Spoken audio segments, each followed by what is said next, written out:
BCom part third के सभी विद्यार्थियों का एक बार पुनः बहुत बहुत स्वागत। आज हम फिर एक बार से फंक्शनल मैनेजमेंट का अध्ययन कर रहे हैं और उसमें आज हमारा विषय है कार्य संवर्धन, जॉब एनरिचमेंट। इससे पूर्व के व्याख्यान में हमने कार्य विस्तार को पढ़ा, उससे संबंधित जुड़े हुए सभी टॉपिक्स को कवर किया और आज हम जॉब एनरिचमेंट का अध्ययन कर रहे हैं। कार्य विस्तार को पढ़ने से हमें यह तो समझ में आया कि कार्य का समतल विस्तार होना चाहिए, लेकिन कार्य के समतल विस्तार अर्थात कार्य के विस्तार से कर्मचारियों को अभिप्रेरित नहीं किया जा सकता, अर्थात कर्मचारी संतुष्ट नहीं होते। कर्मचारियों को संतुष्ट करने के लिए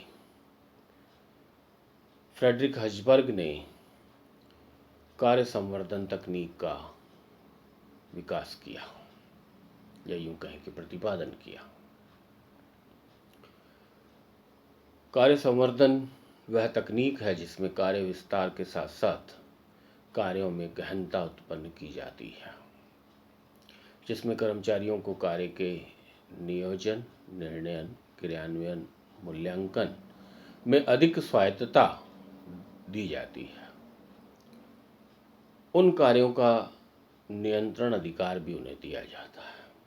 इसका तात्पर्य यह हुआ कि यहाँ एक सामान्य कर्मचारी को प्रबंधक बनाने का प्रयास किया जा रहा है, और जब कर्मचारी प्रबंधक बनता है या प्रबंधकीय गुण उसमें विकसित किए जाते हैं या प्रबंधकीय अधिकार उसको दिए जाते हैं, तो वह कार्य से संतुष्टि प्राप्त करता है और वह संस्था के लिए अनुकूल वातावरण के साथ साथ लाभ भी प्रदान करता है।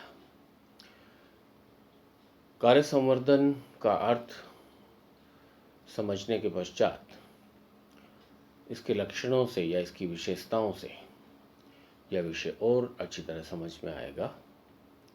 जैसे पहली विशेषता स्क्रीन पर दिखाई दे रही है कि लंबवत भारण है।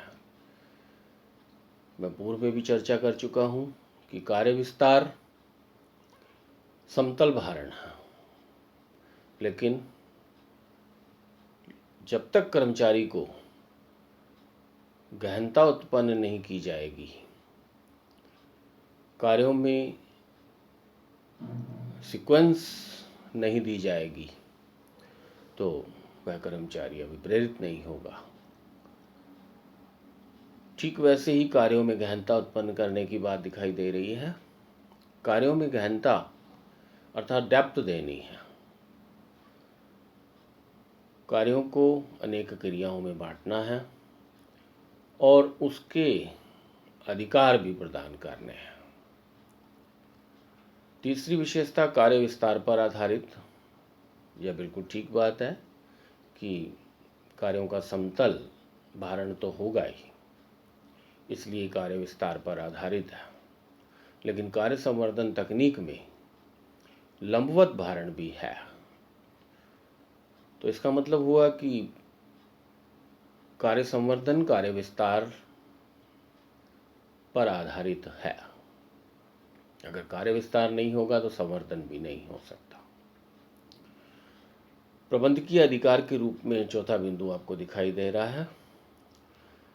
कार्य संवर्धन में प्रबंधकीय अधिकार प्रदान हो जाते हैं, अर्थात नियोजन, क्रियान्वयन, निर्णय, नियंत्रण आदि अधिकार प्रदान कर दिए जाते हैं।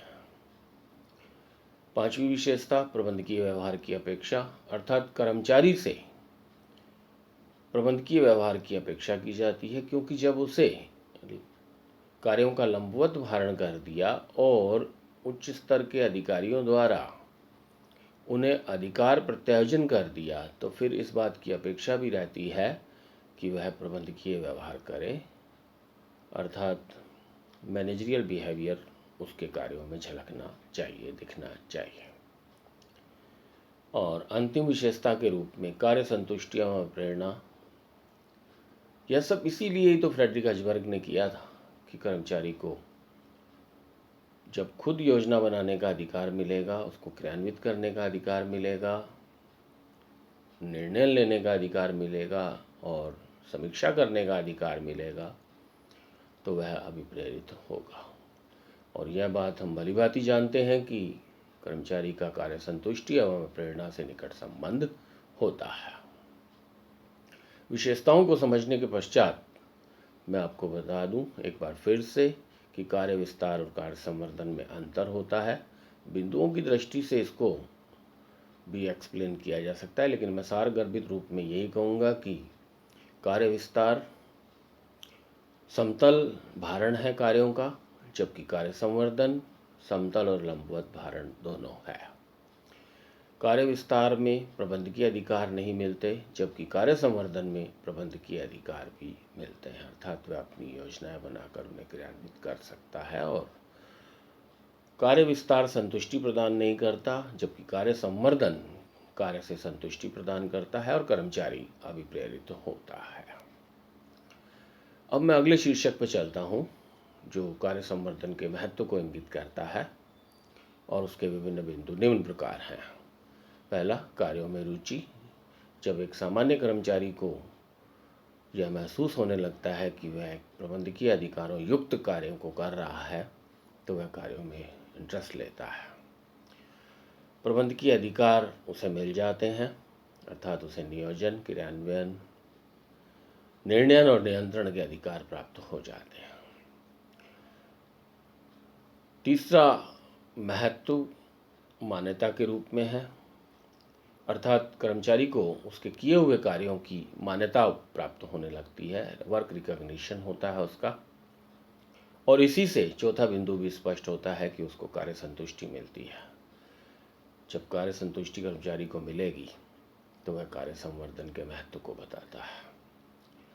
अभिप्रेरणा, मोटिवेट होता है, क्योंकि कार्य संवर्धन लंबवत भारण के रूप में विभिन्न अधिकार उसे प्रदान कर देता है और वह अपने हिसाब से उन कार्यों को करता है, तो वह अभिप्रेरित होता चला जाता है। इन सब से उत्पादकता भी बढ़ती है, अर्थात कर्मचारी भी संतुष्ट होता है और संस्था के कार्य भी समय पर सफलतापूर्वक पूरे होते हैं। किस्म में सुधार, अर्थात प्रत्येक व्यक्ति, प्रत्येक कर्मचारी अपने तरीके से प्लान करके उस कार्य को अंजाम देता है और स्पीड पर भी नियंत्रण रहता है और किस्म में भी सुधार होता है। और अंतिम बिंदु के रूप में मनोबल में वृद्धि, अर्थात कार्य संतुष्टि से मन के बल का संबंध है। मनोबल उच्च हो जाता है जब कार्य संतुष्टि मिलती है और कार्य संवर्धन उसी तकनीक का एक पर्याय है, अर्थात कार्य संवर्धन से मनोबल बढ़ता है। अंतिम शीर्षक के रूप में मैं यहाँ सीमाओं की चर्चा भी करना चाहूँगा। हमने देखा कि कार्य संवर्धन एक अच्छी तकनीक है जो कर्मचारियों को कार्य संतुष्टि प्रदान करने के साथ साथ कार्य अभिप्रेरणा प्रदान करती है, लेकिन कुछ सीमाएं भी हैं इसकी, अर्थात कुछ इसके दोष भी हैं। पहली बात, व्यक्तिगत भिन्नताएं। जहाँ तक व्यक्तियों का सवाल है, प्रत्येक व्यक्ति में गुणों अवगुणों के आधार पर भिन्नताएं होती हैं और सभी पर यह समान रूप से लागू नहीं हो पाता, इसलिए कार्य संवर्धन सीमित हो जाता है।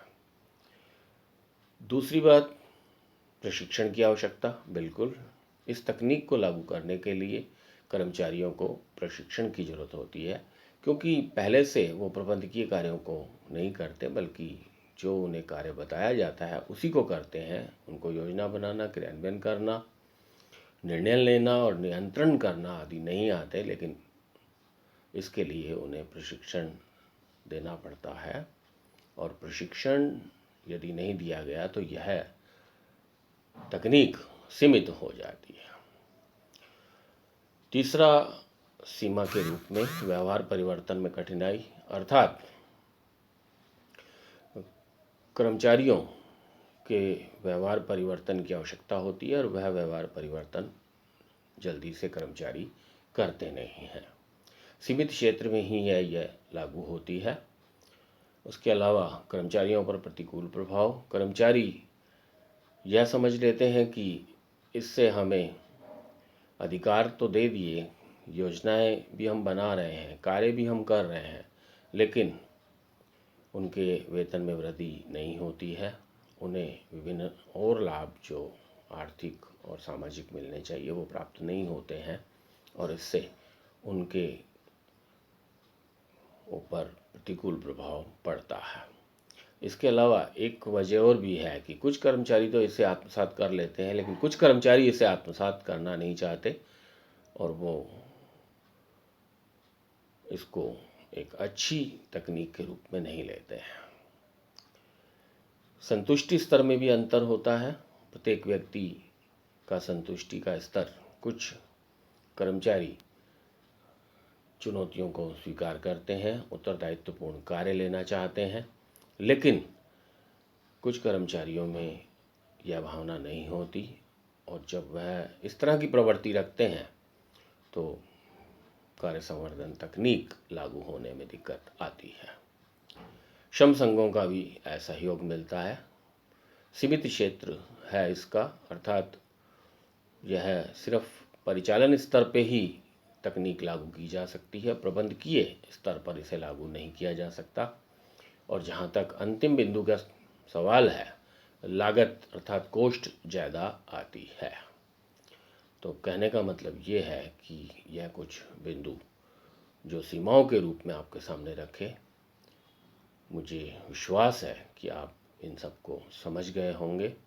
फिर भी पूर्व की भांति मैं यही कहना चाहूँगा कि आप अपने स्तर से भी इसकी तैयारी करें और परीक्षा के लिए यह एक उपयोगी प्रश्न है। आप इसे उस दृष्टि से भी तैयार कर लाभान्वित हों। नमस्कार, धन्यवाद।